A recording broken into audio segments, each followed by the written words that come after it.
नमस्कार। आज हम भारतीय शेयर बाजार पर बात करेंगे। खास तौर पर देखेंगे कि विदेशी संस्थागत निवेशक यानी FIIs आजकल कहाँ दिलचस्पी दिखा रहे हैं। हमारे पास ना 9 जुलाई की एक बाजार विश्लेषण रिपोर्ट है। इसमें कुछ उभरते सेक्टर्स और 200 रुपए से कम वाले 5 स्टॉक्स की बात है जिनमें FIIs पैसा लगा रहे हैं। तो आज का मकसद है इसी रिपोर्ट को थोड़ा खंगाल कर देखना कि इसमें सबसे काम की बातें क्या हैं। तो मौके कहाँ दिख रहे हैं, चलिए सेक्टर्स से ही शुरू करते हैं। रिपोर्ट कहती है कि सर्विसेज सेक्टर में काफ़ी जोश है।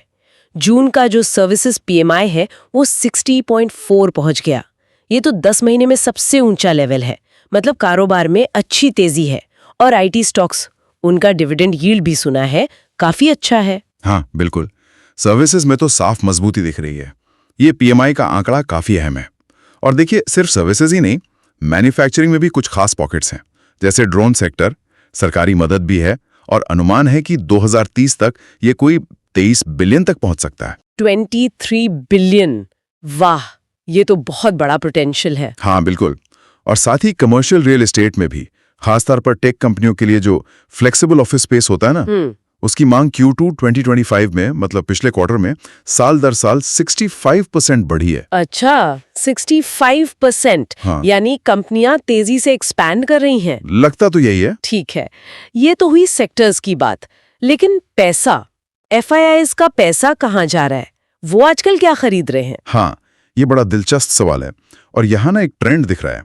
रिपोर्ट के मुताबिक FIIs अब बड़े शेयरों से, मतलब लार्ज कैप से थोड़ा हटकर मिड कैप और स्मॉल कैप की तरफ ज्यादा ध्यान दे रहे हैं। अच्छा, मंझोली और छोटी कंपनियों में। हाँ, पिछले हफ्ते ही इन सेगमेंट के इंडेक्स में करीब ½ % तक की बढ़त थी, 0.3 से 0.5%। शायद उन्हें लगता है कि ग्रोथ यहाँ ज्यादा मिलेगी। और बड़े एनालिस्ट भी, जैसे UBS, मॉर्गन स्टैनली, वो भी भारत की मैक्रो इकोनॉमिक स्थिरता को देखते हुए पॉजिटिव हैं। अगले साल कोई 8% रिटर्न की उम्मीद कर रहे हैं बाजार से।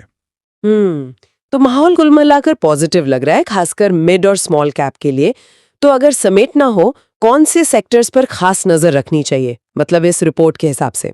देखिए, रिपोर्ट 5 मुख्य एरियाज हाईलाइट करती है। पहला, IT और सर्विसेज। इनकी मांग मजबूत है, PMI भी अच्छा आया। हाँ, वो तो हमने देखा। दूसरा है नई टेक्नोलॉजी वाली कंपनियां, जैसे ड्रोन हो गए, EV यानी इलेक्ट्रिक गाड़ियां, EMS, इलेक्ट्रॉनिक्स मैन्युफैक्चरिंग सर्विसेज। हाँ, इनको सरकारी सपोर्ट भी मिल रहा है। तीसरा, फाइनेंशियल सेक्टर। इसमें भी खासकर मिड और स्मॉल कैप वाले बैंक और NBFCs। इनमें घरेलू और FIIs दोनों की दिलचस्पी है। चौथा, इंफ्रा और रियल एस्टेट। इसमें वो टेक कंपनियों वाला फ्लेक्स स्पेस काफी अहम है। और पांचवा है ग्रीन एनर्जी और बायोटेक। ये थोड़े लंबे समय के निवेश के लिए देखे जा सकते हैं। काफी फैला हुआ दायरा है ये तो। और आपने मिड कैप स्मॉल कैप रुझान की बात की, तो क्या रिपोर्ट में कुछ सस्ते स्टॉक्स का भी जिक्र है, मतलब 200 रुपए से कम वाले, जिन पर FIIs की नजर है? हाँ बिल्कुल, रिपोर्ट में ऐसे 5 स्टॉक सुझाए गए हैं, स्पेसिफिक लेवल्स के साथ। मैं जल्दी से बता देता हूं।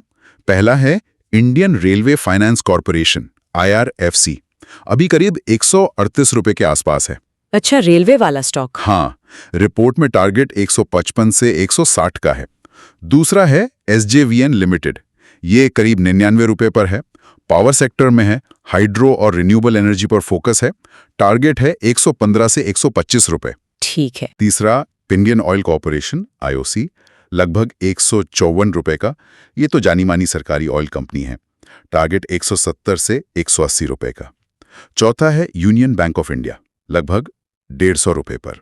सरकारी बैंक है, मिड कैप में आता है। टारगेट 165 से 175 रुपए। ओके।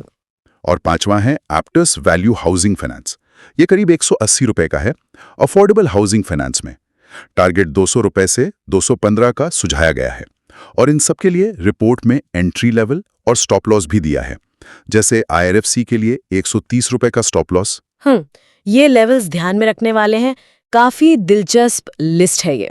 अलग अलग सेक्टर्स से हैं, लेकिन इनमें निवेश करने के लिए कोई खास रणनीति या क्या ध्यान रखना चाहिए, खासकर क्योंकि ये मिड स्मॉल कैप है तो रिस्क भी थोड़ा ज्यादा हो सकता है? हाँ बिल्कुल, सावधानी तो जरूरी है। रिपोर्ट का सुझाव है कि दिए गए एंट्री रेंज के पास ही खरीदा जाए और स्टॉप लॉस का इस्तेमाल जरूर करें। रिस्क मैनेजमेंट बहुत जरूरी है।